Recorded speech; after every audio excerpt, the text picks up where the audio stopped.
You agree with this, John? I think that all these three people are naive in the sense that they Are fail, naive? because they fail to recognize the fact that communism is not just a self-contained unit in its country. I maintain that it is a worldwide conspiracy.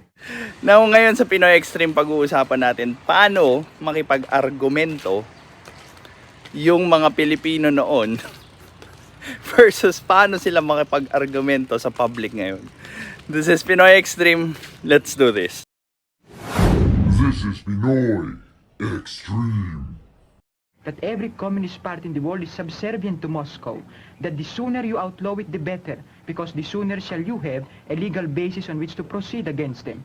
Now, some will say that this is using communist tactics. I do not see how that can be. There may be some resemblance, but this is the point. You say that in restricting communism by outlawing it, that you're restricting human freedom.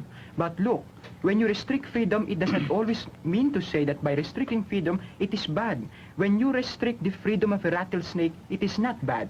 And the same thing applies to the communists. Ang ganda ng argument niya doon. Hinalintulad niya yung grupong makakaliwa into a rattlesnake or doon sa pag-restrict ng freedom nung rattlesnake. It's not automatically bad if you restrict a freedom of something. Perfect. Now, hindi naman natin ikakaila na patraidor gumalaw yung mga communist terrorist groups.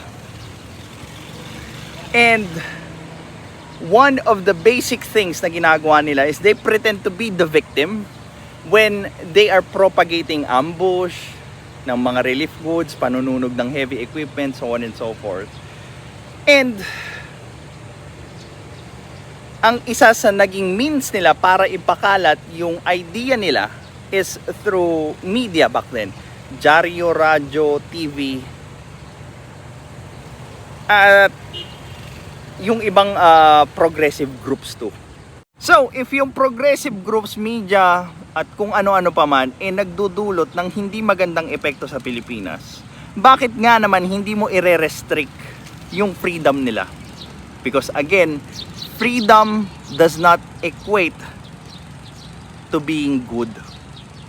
Masyado lang gumaling yung mga communist terrorist groups sa pagtago nung totoong agenda nila na pabagsakin ng Pilipinas, gawing miserable ang mga probinsya para may maisisi sila na pagkukulang at mai-highlight nila yung kakulangan ng gobyerno.